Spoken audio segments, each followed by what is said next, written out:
In episode 4, most of the students are very, very stressed out over which 6 people will be headed to Barcelona. But there are some students that are not stressed out at all.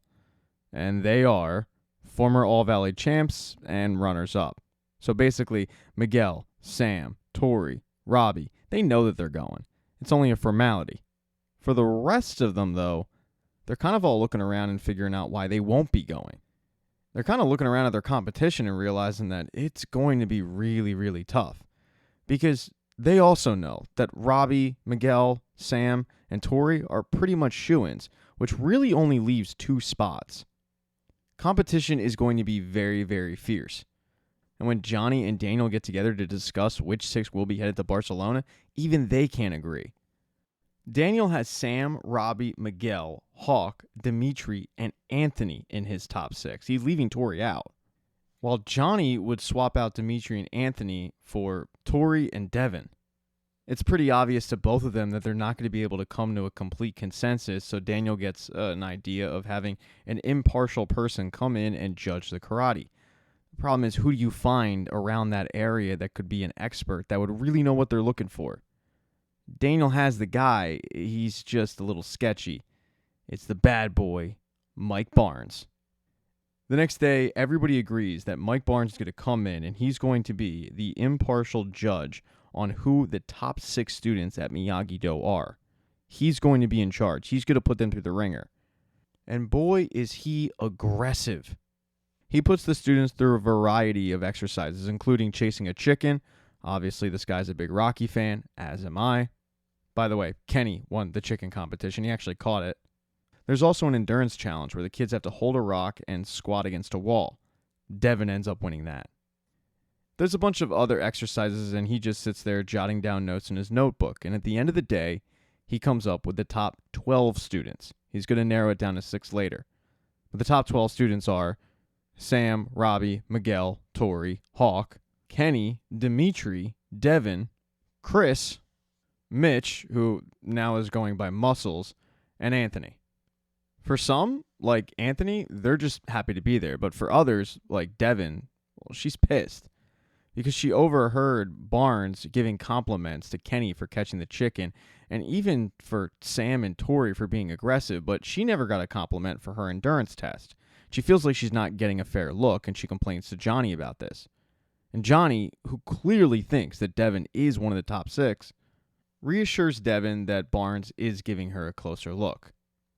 That night, a lot of the 12 students that have made it to the final 12 stick around and they continue to train at Miyagi-Do. Dimitri is no different, but Dimitri decides not to train. He's getting ready for a date that night with Yasmin. When Yasmin shows up, she can't believe that Dimitri is still planning on going to this date. Because Dimitri was a part of that crew that's just kind of happy to be involved in the top 12. And Yasmin says, "You're acting like a loser. I don't date losers.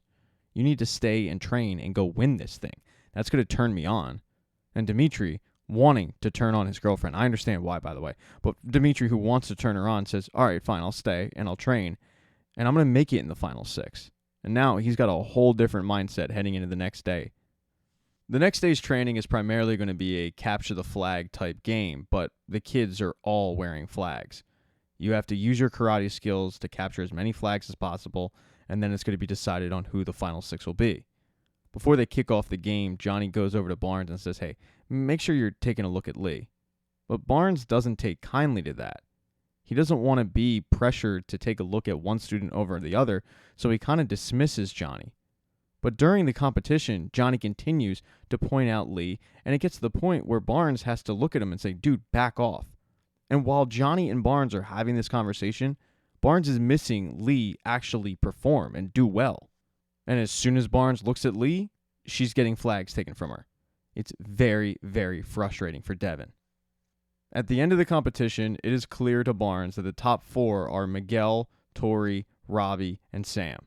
The other 2, he's going to go back to his notes and he's going to decide that night who those people are, and he will let everybody know the next day.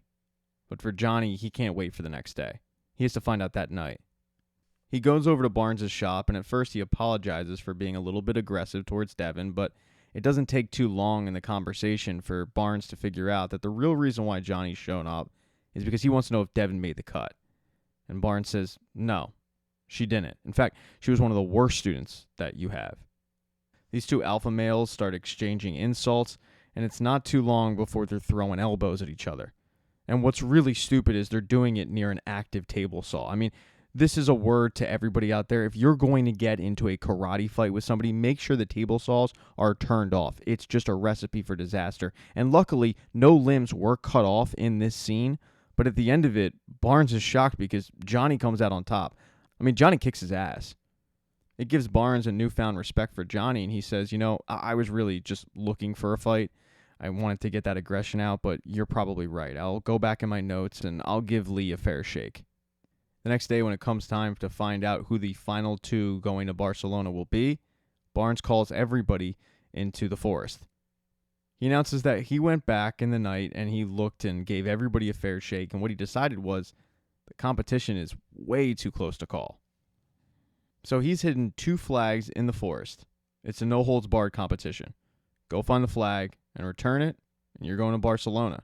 That means people like Dimitri, people like Kenny, people like Devin, they all have a shot at going to Barcelona again. Barnes gives everybody about 5 minutes to prepare, stretch, go to the bathroom if they have to, and then the competition will kick off. For Devin, you would think that this news would be good, but it's not. She's worried. She looks around at her competition and she realizes that people like Kenny, they're faster. Dimitri's bigger. Hawk is Hawk. She's worried about her chances.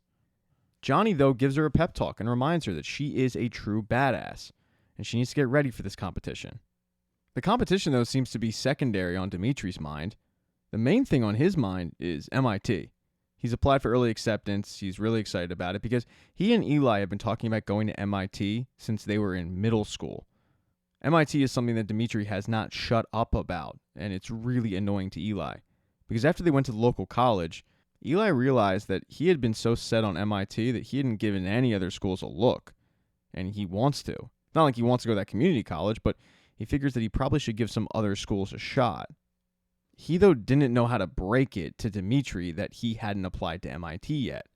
So right before the competition kicks off, and Dimitri is questioning Eli on whether or not he's subscribed to the MIT robotics emails, finally Eli says, dude, I didn't apply.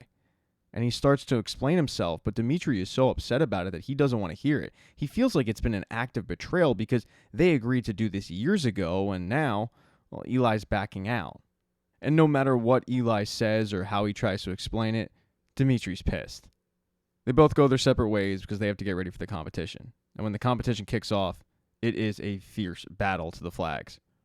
Devin is able to get one of the flags, but it's only at the expense of Kenny. And it wasn't like Devin defeated him with karate. Kenny was done in via X-Lax. Somebody spiked Kenny's water bottle, and it forced Kenny to run back to the camp where he didn't quite make it to the porta potty in time. It was very, very embarrassing. Kenny is convinced that it must have been Anthony because in the previous day, he got a cheap shot in on Anthony. He busted him up. He gave him a bloody nose. And while he was apologetic, the bad blood is still kind of simmering. It's still there. So he was convinced that Anthony's revenge was to give Kenny spiked water.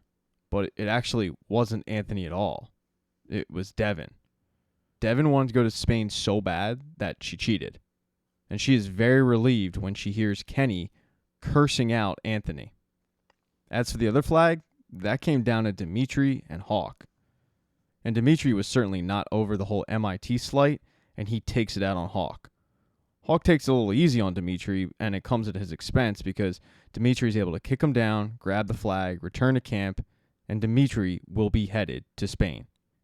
As everybody's heading to the cars to leave, Johnny and Daniel meet up, and Daniel says, Johnny, you feeling good about this? I mean, Hawk's not going, and we both know that Hawk should be going.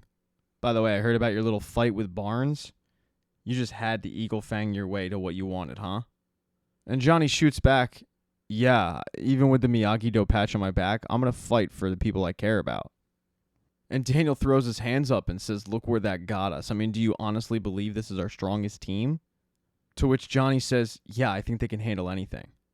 And Daniel looks at him and says, I hope you're right, because we have no idea what we're up against. Thank you so much for checking out this recap. Please consider subscribing to the channel and subscribing to my Patreon. Hit thumbs up if you liked it. Smash that thumbs down button if you thought it sucked. If you left a comment, I don't get back to you. I usually don't check the comments unless they're like a super comment. Also, if you don't see the next video up on the end screen, not to worry, it'll be up in a day or two.